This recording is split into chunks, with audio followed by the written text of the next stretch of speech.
ये आपको सुनाते हैं। लेकिन राजस्थान की सरकार ने लिख कर नहीं दिया, जिसकी वजह से बाजरा नहीं खरीद पाई। लेकिन अभी अपनी सरकार बनी है तो एमएसपी का ये विषय भी सोल्यूशन होगा, एमएसपी पर बाजरा खरीदी जाएगी। मेरा ये कहने का तात्पर्य है कि बाजरा को एमएसपी कर खरीदने का बात आती है तो उसके अंदर ये वादा आने की बात जो की गई है। तो कुल मिलाकर मेरा ये कहना है कि राजस्थान में सरकार जो बनी है वह सरकार, आज एक कुछ छोटा और उदाहरण देता हूं कि लार्ज एरिया सर्टिफिकेशन ऑर्गेनिक के अंदर मैंने 4 साल से कह रहा हूं सीएम को, अशोक गहलोत जी को मैंने कहा कि लार्ज एरिया सर्टिफिकेशन से अगर किसानों का ऑर्गेनिक का सर्टिफिकेट मिलता है तो मेरे किसानों को वैसे ही उसको रेट 1.5 गुना मिल जाएगी।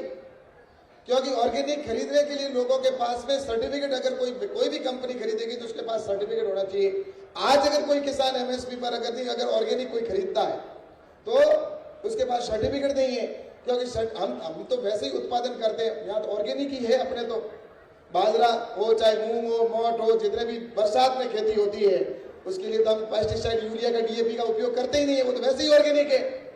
लेकिन हम उसको बाजार में जाकर ऑर्गेनिक के नाम पर बेचेंगे तो उसका भाव नहीं मिलेगा, हमें सामान्य रेट ही मिलेगी, क्योंकि हमारे पास सर्टिफिकेट नहीं है। और सर्टिफिकेट लेने के लिए जाएंगे तो 3 साल लगेंगे और 3 साल में कम से कम 30,000 रुपए देने पड़ेंगे एक सर्टिफिकेट लेने के लिए एक किसान को। हमारी सेंट्रल गवर्नमेंट की स्कीम है लार्ज एरिया सर्टिफिकेशन, उसके अंदर अगर एक ब्लॉक यानी एक पंचायत समिति पूरी अगर लिख के दे देती है, पूरी का मतलब पंचायत समिति का प्रधान या बीडीओ लिख के दे दे, एसडीएम लिख के दे दे, कलेक्टर लिख के दे दे, तो हम उसको पूरी पंचायत को ऑर्गेनिक सर्टिफिकेट दे देंगे एक साथ, जिसमें 1 रुपया भी उसका नहीं लगेगा। पूरा का पूरा भारत सरकार देगी, पूरा का पूरा भारत सरकार देगी, जितना भी पैसा उसका सर्टिफिकेट लेगा। लार्ज एरिया में हमने अभी लद्दाख को किया, लार्ज एरिया सर्टिफिकेट के अंदर उनको दिया, पूरा स्टेट को ही कर दिया उसमें, 5-7 जिले जो थे उसमें।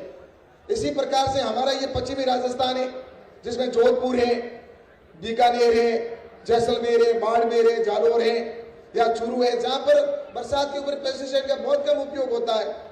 हम पूरे किसानों को अगर यहाँ से सरकार लिख कर देना जरूरी है, राजस्थान की सरकार अगर ये लिखकर भारत सरकार को भेजती है तो निश्चित रूप से हम आप सभी को ये लार्ज एरिया सर्टिफिकेशन में प्रत्येक किसान को ऑर्गेनिक का सर्टिफिकेट दे सकते हैं। और वो सर्टिफिकेट देते ही आपके रेट जो मिलती है उससे आपको अगर ऑर्गेनिक के पैसे, कोई भी कंपनी आएगी खेत में आपके आकर कहेगी कि हमारा आपका अनाज ऑर्गेनिक है और आप हमारे को दीजिए, हम आपको इतना 30% 40% अधिक पैसा देंगे।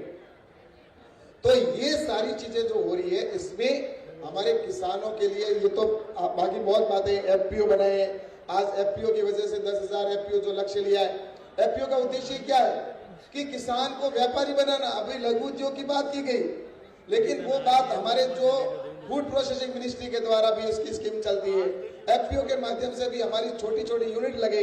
अभी जैसा कि आपको पता है बाजरे के बिस्किट बनाए जा रहे हैं, बाजरे से बनने वाले आलू की चिप्स बनाओ या बाजरे के अपन कुरकुरे बनाकर बेच सकते हैं।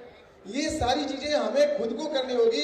एफपीओ के अंदर हमारा समूह बना के और हम खुद की फैक्ट्री लगाए। इसके ऊपर लघु उद्योग भारती लगातार प्रयास कर रही है, लघु उद्योग भारती के द्वारा ये प्रयास किए जा रहे हैं। तो हमारे एफपीओ को अंदर सदस्यों को जुड़ के और हमें छोटे हमारी यूनिट खुद की लगाकर हम वैल्यू एडिशन करके और अधिक से अधिक रेट के अंदर हम बेचें। तो जो ये मेले का यहाँ पर आयोजन करने का उसमें आप आए हो तो आने का सार्थकता होगी, क्योंकि लघु उद्योग भारती प्रयास करी। अभी लघु उद्योग भारती के द्वारा ट्रेनिंग भी दी जा रही है।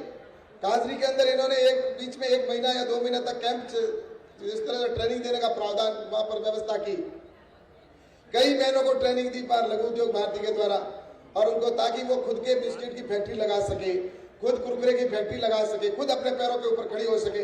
तो ये चीज तो हम गांव के अंदर खड़ी करके और हम बाजार के अंदर अच्छे रेट के अंदर बेच सकते हैं। तो उद्योग के लिए मैं सोचता हूँ लघु उद्योग भारती का सिर्फ ये आप ये ना सोचे कि इंडस्ट्रीज एक तरफ है। जितनी इंडस्ट्रीज के अंदर आप देख लीजिए 50% एग्रीकल्चर प्रोडक्ट है, जिसके माध्यम से आज देश के अंदर कहीं पे भी जाएंगे तो व्यक्ति को खाना तो है ही, और खाने के लिए प्रोसेसिंग की हर जगह पर हमें आवश्यकता है। अपन जहां भी देखते हैं आजकल तो आपने मिलेट्स से बनने वाले प्रोडक्ट, दूसरे जो उत्पादन है उनसे बनने वाले प्रोडक्ट है, उनको हम अपने उद्योग से जोड़ के और बड़े स्तर पर हम ले जा सकते हैं। और मुझे ये जरूर कहना है कि 1 डिस्ट्रिक्ट 1 प्रोडक्ट की बात है। हमारे एक प्रोडक्ट जो 1 डिस्ट्रिक्ट का, उसके ऊपर फोकस करके हम काम करके उसको अपने डिस्ट्रिक्ट के अंदर आगे बढ़ा सकते हैं।